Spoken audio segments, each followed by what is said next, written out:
Got a big that hits open threes for Golden State with Steph Curry out there. Watch out. Lord have mercy. Look. Lord have mercy. Okay, here's my question for you, though. Who played the tougher teams, right? Because Houston, we're expecting Houston to be one of those teams that's down in the stretch. That's true. Within the Western Conference. Indiana's coming off of a championship appearance, and they showed even in Game 7 without Halliburton that they're a difficult team. The Nuggets and the Lakers without LeBron. That's Who has fair. the more? That's fair. But here's what I would say to you. That doesn't apply to shooters. Okay. Remember I said that. When you can shoot the best, when you can pull up from 30, it don't matter who it is. Okay. It don't matter who it is. Now, if you drop stepping, dunking on people, you get to the hole, there's no resistance in the lane and stuff. That's different. But when you bury in threes, that don't matter. The competition don't matter then. Stephen A., I think this is an encore for SGA, though. I still think people are trying to figure out, okay, is he that dude? And we watched him. We thought he could have won it 2 years ago. You won MVP, Finals MVP, the whole thing last year. I don't think that's the case. This year. I think they know. I think everybody knows. I think they won about everybody else. Ain't nobody won about Shea Butter. Shea Butter's that dude. And nobody questioning that no more. Nobody. There comes a moment in time in every athlete's career or their journey where the light clicks or the light just switches on. SGA had that moment, and what we're seeing out of him now, it's happening. Yes. Right? And the awakening of, I know I'm good. Now it's time to dominate and cement or start to structure my legacy now. Let me say this to you. There's two things in life, in basketball rather, that would be unfair. Wemby and what you saw the other night, that's unfair. It's 7'5", handle and shoot like that. That's one thing. The other would be if Shai Gilgeous-Alexander gets a bona fide permanent three-point shot. It wouldn't be fair. Yeah. It wouldn't be fair. He's unguardable now. Imagine if that happened. Look, Shea Butter with 55. I mean, look, so what else SGA, do you need? what else do you need? He is already there. Shea Butter keep them elbows, too, from being ashy. You know what? Anyway, let's go back to the NFL, guys. The Cowboys are on the road to face the Broncos this weekend, with both teams coming off of impressive wins. Dallas took down the Commanders in their most complete game of the season. Meanwhile, Denver staged a comeback for the ages, scoring 33 points in the fourth quarter to beat the Giants. But when these two teams face off on Sunday, it will be strength versus strength. The Cowboys are scoring the second most points in the NFL this season at just 31 points per game, a little bit over that, with the Broncos allowing the fourth fewest at just over 18 a game. RC, I'll start with you. Are you taking the Cowboys or the Broncos? I'm taking the Broncos, but barely. Barely. And here's the thing, right? The Cowboys' offense is bona fide. I believe it's the best offense in all of football with what Javonte Williams can do. Obviously, George Pickens and CeeDee Lamb on the outside, but this is a defense that's been Swiss cheese.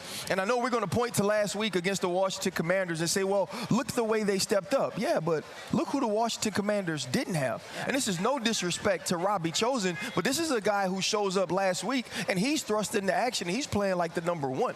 What are you going to do when you're playing against Cortland Sutton, when it's Bo Nix and Sean Payton's offense that we watch be explosive late in games? Now, here's what they can't do. They can't come out there and play for 3 quarters like they did against the Eagles and like they did against the New York Giants.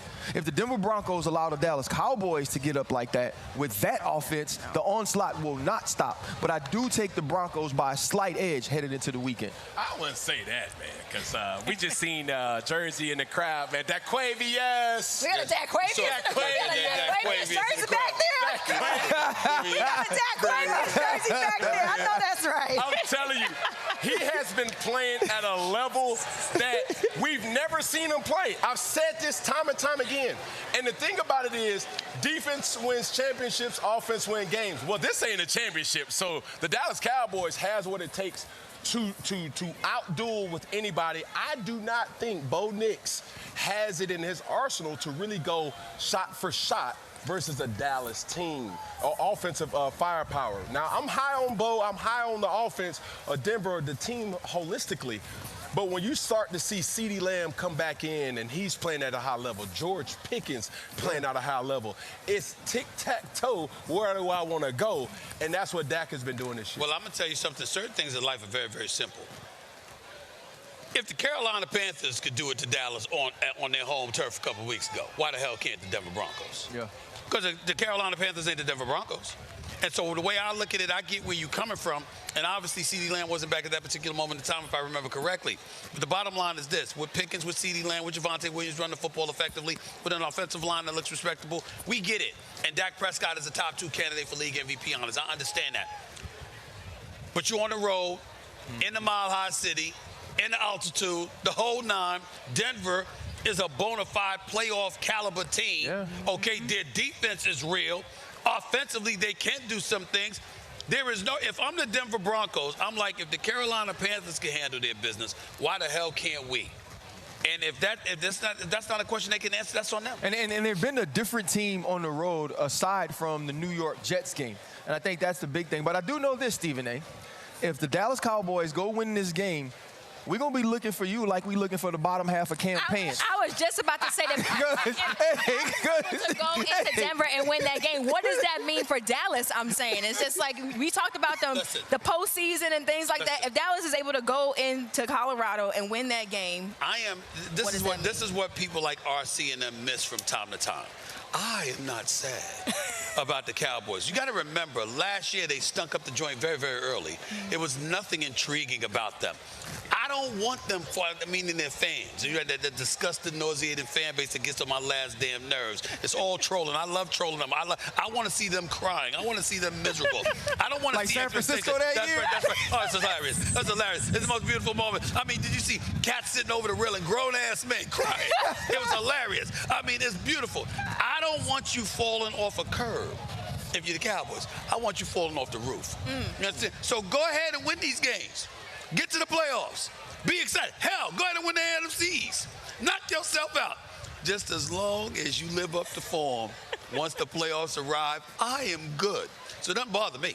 I think before the season, Cam, we talked about what Dak Prescott could do with this offense. We talked about leadership, the way that he needed to step up. To me, Dak is proving that he's worth the money.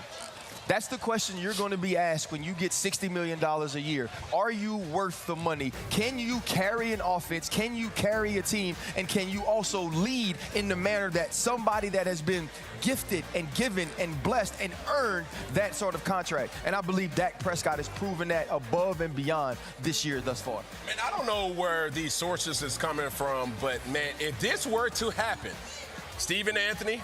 Yes, sir. Ryan Terry.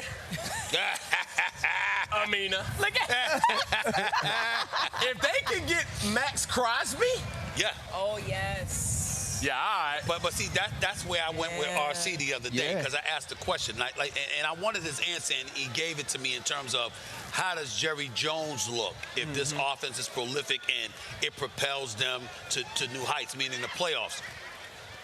RC made the point you still needed a Micah Parsons, no doubt. But if you go out and get a Max Crosby, if he's less than what Micah was going to cost you, and you win come playoff time, win a game or two, you can't say nothing to Jerry. Is Jerry Jones capable of saying, I made a mistake?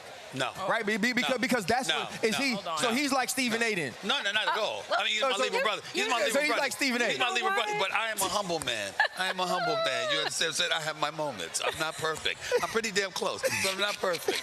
You understand? But understand, even in the offseason, Max Crosby has made it abundantly clear that he wants to do what?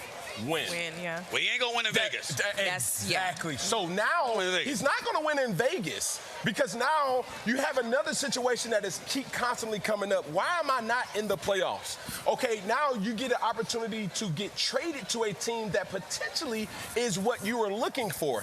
And still, it also has collateral to say, what does the Las Vegas Raiders get? Picks. But here's the other piece of that, right? He said he wants to win a championship, but he's also said he wants to be a Raider for life. So which one? He's lying. Second part. Right, so it's Max you can't. No, nobody can want to be a Raider for life. So is he going to choose loyalty or legacy? That's going to be the question for him. What loyalty? I mean, loyalty to the Raiders? This Raiders? Yeah, you got to think about Al Davis, God rest his soul, he been gone a while. Mark Davis ain't Al Davis, okay? And Tom Brady, we appreciate everything that he's done. Damn it, you know what? He needs to have more say. Be in that booth a little bit more. Al Davis ain't never had Mark Davis haircut. You know what? Look, I just know I'll be tuned in. If the Cowboys do win that game against the Broncos, y'all, I'm going to be glued to my TV screen because I want to see what you got to say, Stephen. Girl, hopefully my jaw will be better by the end of the damn root canal, man. It's killing me. All right, guys, how we feeling out here in the crowd? How y'all feeling? How y'all feeling? You know? All right, guys, we're hanging out here at the Magic City Classic. We got plenty more coming up on the other side of the break. Cam Newton was a big part of one of those great college football rivalries, but is Alabama-Auburn the best rivalry of them all? I know we'll have some debate about this. Stay with us.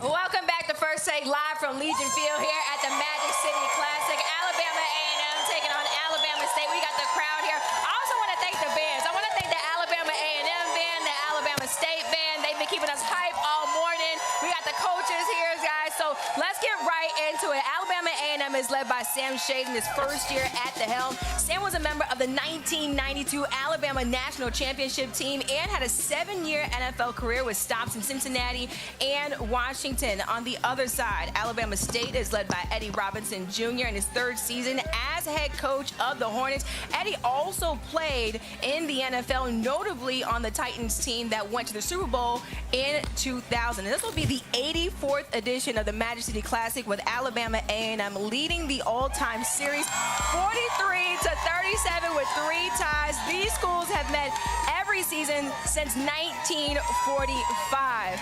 Back here with the coaches, and Eddie, you played as a player. You're now a part of the Magic City Classic as a coach. Tell me, what is it like for this to come full circle? Well, the last Saturday of October, where else would you want to be but the Magic City Classic in Birmingham? Great weather, great fans. The city is real big, so we just love being here. Yeah. What about you? Go ahead. What's this rivalry been like for you guys? Well, just like Eddie said, man, where else would you rather be than Birmingham, Alabama?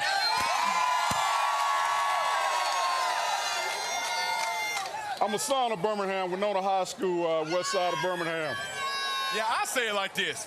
I went to another school in Alabama, by the way, and tell me, for the people that don't understand the real culture of HBCU, can you school me a little bit? When I was walking up, I seen the RVs. I see these beautiful people. It's just something that you just don't get a little down the street. You see what I'm saying? Absolutely. So, Coach, for you, these experiences that you have, how has that been able to, really give the things that you went through as a player and now what you implement as for a coach? Well, I think for us, it's the people. I mean, it's the fans that come out. It's not just the Alabama State and the Alabama A&M graduates. It's the city of Birmingham. Yes, so the city comes out for the Magic City Classic. They come out here Wednesday, and they RV and tailgate all the way to after the game. Saturday night, they're not leaving. They'll be here Sunday morning. I think that's the culture that we have. It's bigger than just the game. It's the whole city of Birmingham. That's why it's the Magic City Classic. Yes. Yeah. How would you sum up, as somebody who you describe as a son of Birmingham, how would you sum up this entire weekend or this week where people are leading up to this game? Well, it's a big celebration of culture, man. Historically black colleges and universities, just a huge celebration. A lot of people from out of town coming in town and having a great time in the city of Birmingham. One of the things, first of all, thank y'all so much for being here, having us here. I really appreciate it. One of the things that we talk about, HBCUs and all that it has to offer, I think the Magic City Classic goes a long way towards really showcasing an environment that folks will want to gravitate to and what have you. I want y'all to speak to that and how much that's on your mind when you think about it. It's not just about a football game. It's about an event spanning days and what it means to historically black colleges and universities overall. Can you speak to that, sir? Yeah, absolutely. I mean, we have 12 players from the city of Birmingham, so we recruit the Birmingham area. My biggest thing is you get to come home and play in the Magic City Classic. Why would you not want to be a part of that? We also take the kids to the Birmingham Civil Rights Museum with everything, the historical aspect of the city of Birmingham, not just to the United States, but to the area. And so we love being a part of it. We love having the schools here. It's our biggest game of the year. Regardless of the records, it's the biggest game of the year. Yeah, and Eddie, obviously we know that you played on the field, but what are you passing on to your players that they can use both on the field and off the field as young men? Yeah, we're trying to make an impact. And we always talk about if you develop the man and the football player will take care of itself. Coach Houston Markham, my coach, I'm still saying sayings that he said to me. So being a coach is a big responsibility. You're talking about impacting 2 generations, not just my players, but they'll be telling their kids the same thing that Coach Shade and I are telling them. Yeah, absolutely. So last thing I will ask is this. Being involved, heavily involved in the youth and giving back in a philanthropic way, so to speak, when we talk about guys that have played in the system of C1N, the Bo Nix, Justin Fields, Travis Hunter, those guys, recruiting has changed. For you guys, the NIL, the transfer portal, no matter the good in it, the bad in it, all of it, how has that impacted how you recruit? How has that impacted how you coach? How has that impacted how you can sustain talent on your roster? Well, you're right. It's definitely changed recruiting. But at the same time, we're selling Alabama A&M University, and we got a lot to sell. A lot of history, a lot of people that have gone on and done all types of things in this world. Matter of fact, our motto is start here, go anywhere. Now, both of you guys are really familiar with each other. I want to know, what's it like leading up to the Magic City Classic? I know you guys are friends, but what is it like leading up to this game? And I'm sure y'all are not going to be friends tomorrow. Well, as Coach Sam and I, we played against each other back in the NFL. Yeah. So we go way back to my second, third year. He's a rookie. We have a lot of the same friends. So our friendship goes way back. But the last Saturday in October, Bulldogs and Hornets just can't be friends. It's just like that. Ain't no friends over here. Friends. Coach, tell me, what's been the message to your team this week? Well, the message has been the Magic City Classic is for everybody but us. The football game is for us. And the bottom line is this, we got to be ready to play on tomorrow. Yeah. What about you, Coach Tom? What are you telling your team? Hey, everybody knows me. We want to be tough, physical, and violent. That's our message to our players. Okay. That's our brand of football. That's how we get it done. Man, part of me is looking at this whole thing like, y'all want to say something, and I'm like, Look, say it, man. Get it over with. You know what I'm saying? Look, they'll save it for the football field tomorrow. I want to thank you guys so much for letting us be here and hanging out with us this morning. And thank you guys as well. Give yourselves a round of applause. Thank you guys for being with us. Let's take a break here on First Take. Plenty more coming up. 6 weeks ago, LSU was thinking national championship run. Today, they are fighting for their playoff lives as Brian Kelly needed a win Saturday to keep him in Baton Rouge. We'll debate that coming up next. How can I get one of the